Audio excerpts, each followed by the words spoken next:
Story ఒక sports drama ఎమోషనల్గా తీసుకెళ్ళాలంటున్నా అది కొద్ది వరకే వర్కౌట్ అయింది. ఇంకా కుస్తీ ఫైట్స్ అని ఏదైతే నిడిగి ఉందో అది కొద్దిగా లాగ్ అయిందండి. బట్ సినిమా వరకు చూసుకుంటే ఓకే, అక్కడ మైమర్పించే స్లోగా అక్కడ లేచుతూ పడుతూ బయటకు వచ్చినప్పుడు పాజిటివ్స్ ఏంటంటే రామ్ చరణ్ సీన్స్ లో అంత డెప్త్ లేకపోయినా ఆయన యాక్టింగ్ నిజంగా మైమర్పించాడు. నిజంగా చెప్పాలంటే ఇంకా నెగిటివ్స్ అయితే స్టోరీ పరంగా ఓకే బాగుంది, కానీ స్క్రీన్ ప్లే పరంగా కొంచెం గ్రిప్పింగ్ తీసుకుంటే చాలా బాగా అనిపించింది. బాగా నిడివి 3 గంటల 10 నిమిషాలు, అది ఇంకా ఒక 20 మినిట్స్ తగ్గించేస్తుంటే ఇంకా బాగా రీచ్ అవుతుంది మాకు అనిపిస్తుంది అనమాట. జాన్వీ కపూర్ కోసం మాట్లాడుకుంటే చెప్తున్నాను కదా, జస్ట్ బాలీవుడ్ హైప్ కోసమే తీసుకున్నారు. ఆవిడ యాక్టింగ్ కానీ ఆవిడ నిడివి కానీ లేదా ఆవిడ క్యారెక్టర్ కానీ ఎటువంటి ముందుగా చెప్పాలంటే రామ్ చరణ్ ముందుగా హెడ్సప్ చెప్పాలి. ఇన్స్పిరేషన్ చెప్పొచ్చు. బాబు గారికి ముందుగా హెడ్సప్ చెప్పాలి. ఈ సినిమా ఈ క్యారెక్టర్ తగ్గట్టు ఓ రామ్ చరణ్ తప్ప ఎవరు చేయరో క్యారెక్టర్ అంతా బాగా నటించారు.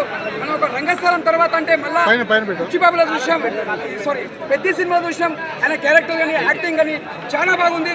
ఇక్కడ కూడా ఎక్కడ కూడా గారు ఇక్కడ మెయిన్ చెప్పాలంటే ఇక్కడ శంకర్ గారు మ్యూజిక్ మాత్రం అంటే ఎక్కడ మనకి ఎంత మ్యూజిక్ కావాలో అక్కడ అంత మ్యూజిక్ తీసుకుంటూ మనిషి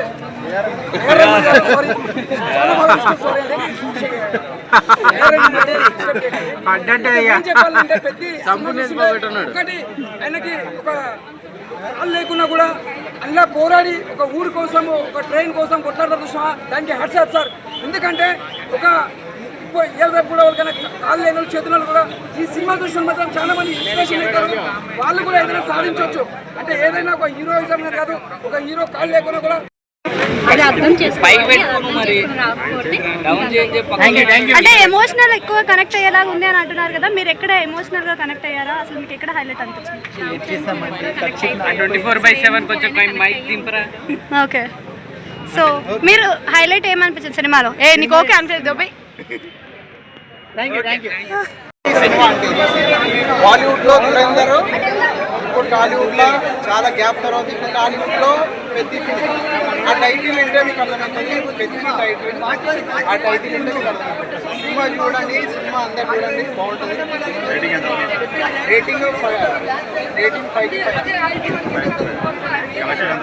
కలెక్షన్ గురించి నాకు తెలియదు అన్న. కలెక్షన్ ఫ్యాన్స్ అందరూ కూడా కార్ వచ్చి మిగతా ఫ్యాన్స్ కూడా సినిమా చాలా అద్భుతంగా ఉందని చెప్పేసి ప్రతి ఒక్కరు లేదు అలాంటి వాళ్ళకి నేను చెప్పే ఏదైనా ఏంటంటే సినిమాలో చూడండి. ఒక ఫ్యాన్ దృష్టిలో పెట్టుకుని ఒక మనిషిని దృష్టిలో పెట్టుకుని చూడొద్దు. ఎక్కడో ఒక చిన్న ఊరి నుంచి ఒక పిడాపు నుంచి ఒక డైరెక్టర్ వచ్చి సినిమాని ఒక పెద్ద హీరోతో చేసేటప్పుడు మామూలు విషయం లేదు. ఇందులో యాక్ట్ చేయడం ప్రతి ఒక్కరు కూడా చాలా బాగుంది. శివన్న కానీ జగపతి వారి క్యారెక్టర్ కానీ బాగుంది.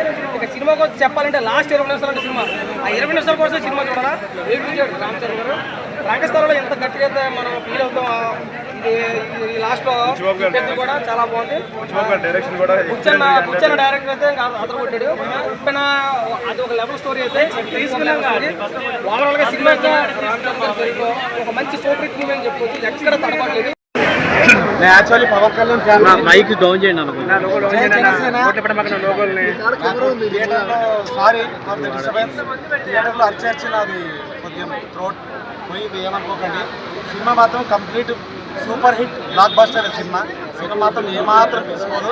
అన్ని విధాలుగా రామ్ చరణ్ని ఎలా చూపించాలనుకున్నాం కొత్త కోణంలో అతనిలో ఉన్న నటన స్వరూపాన్ని మళ్ళీ ఒక నెక్స్ట్ మెట్ ఎక్కాడని నేను అనుకుంటున్నాను.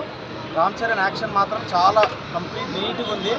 ఆయన మొన్న విజయవాడ ఈవెంట్లో కూడా చెప్పాడు, నేను ప్రాణం పెట్టి తీశాను ఈ సినిమా, చూడండి చాలా బాగుంది సినిమా. ఆయనలో ఉన్న నటన విశ్వరూపాన్ని ప్రదర్శించబడింది కాబట్టి చాలా బాగుంది సినిమా.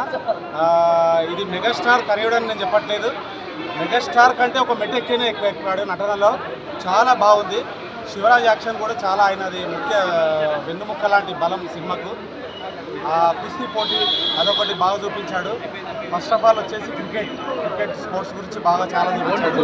దాని తర్వాత మళ్ళీ